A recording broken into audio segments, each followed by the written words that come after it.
Minutes away from 9. Let's talk with the chap from publicaddress.net, the Hard News blog, Media 7 show, TVNZ7. Of course, it can only be Russell Brown. Morning, Russell. Good morning. And today we're covering everything Auckland, really. Auckland's been all over the news this week. Yeah. First up, I mean, your own personal experiences wandering around some of the parts that have had the do-up, as it were, for the Rugby World Cup. Yeah, and some of them, well, most of it, you think, wow, this is amazing. Something's actually happening in Auckland. We had decades of one plan after another being raised and nothing really happening. Yeah. And now, and it is, the fact that it's all happening now is largely because of the Rugby World Cup. It gave things a deadline. I think these things were going to happen anyway.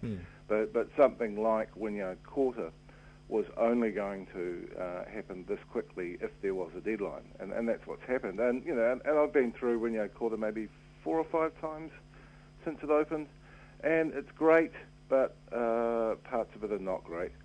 And I think the big problem, as widely agreed it seems, there's been quite a lot of discussion about this on Public Address, is that there's a really rather shallow pool of hospitality staff in Auckland. Right. And those new bars and restaurants at Wynyard Quarter maybe aren't giving the best talent. Well, we have very few professional people who choose to, have hospitality as their career in New Zealand, right? Yeah, and I suppose that's fair enough because in normal times we might not need quite as many establishments as we have at the moment. Because when you look at the span on the CBD from Britomart through the viaduct to Wynyard Quarter now, there are a lot of bars and restaurants, and I just don't think there's enough talent to keep them going because we had a pretty dreadful experience at one place there, including being overcharged $140. Crikey. And basically just food being ordered and not arriving, and it does not seem that that's an isolated problem. Even worse when you're really hungry. Yeah. You get hangry. Yeah, exactly. It was frustrating. The other frustrating thing is that there is no shop there. There's the food market, but it needs, I think, as someone suggested on the site yesterday, it needs a kiosk, or maybe 2. Yeah. Because there are things that people would like to buy. They'd like to buy a packet of chips for the kids. They'd like to buy a cold drink without going into a bar. And they might even like to buy cigarettes. Filthy habit, but the night that we were down there were people wandering around looking for somewhere to buy cigarettes. And it's not illegal. Japan's got it right. We have vending machines. Yeah, well, that or just a kiosk. Yeah. Which can sell newspapers and things. With a friendly smile. Indeed. So there's that, and then there is the new K Road overbridge. Oh, right. No, I haven't seen it yet. Which I think is looking like the biggest whoopsie of the whole redevelopment. Uh-oh, what have they done? It just doesn't work. The old overbridge was kind of scruffy. It had its own charms. But what has now been put in there basically completely wrecks that space.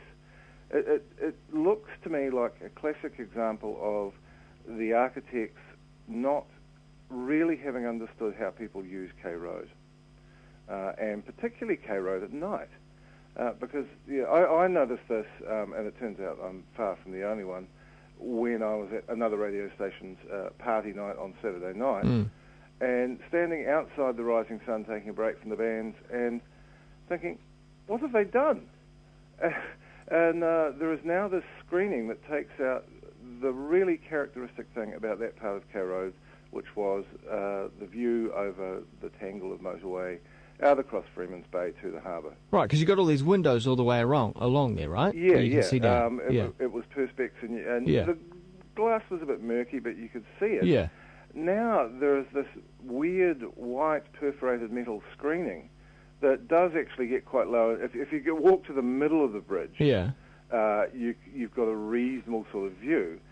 But I just cannot see the use case for blocking the view at either end. Because if you stand outside the Rising Sun, you cannot see that view anymore. It's nuts. So, I mean, do you think it was there for safety? I mean, what's the reasoning? Well, I mean, there is a barrier there for safety, but it could be perspex.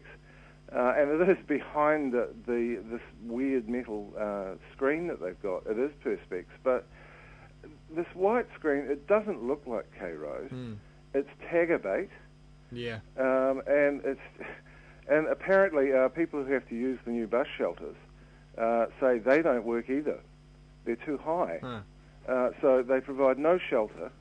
And it really has been done, I think, because this is part of the fan walk to Eden Park, and they wanted to make it look nice. Right. Problem is, it doesn't look like K Road. Yeah.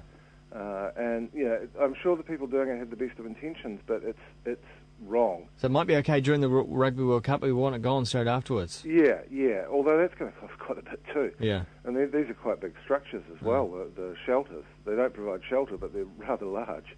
And there's already a fairly busy Facebook page, the Dislike the New K Road Overbridge page. So does Len Brown need to take a walk along there?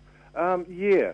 And I mean, the K Road Business Association, who I think are great people, were involved in this, and I suspect they're a little disappointed with how it's turned out. And one of the ironies is that the way they've got the screening, it will make it quite hard to see Askew One, the street artist's new piece, which is a wonderful story. I mean, you'll recall the controversy over his mural on the building in Point and Terrace around the corner. It was a race. Being painted over in grey. Yeah. Well, the council has come to its senses and actually paid him compensation for the time and the materials in that piece that should never have been painted over. Yeah. He and his buddies are giving that $10,000 compensation to the Red Cross Christchurch Earthquake Appeal and the Canterbury SPCA Appeal, and they are self-funding themselves into a new mural which will be on the side of the Rising Sun building. So this is a great result.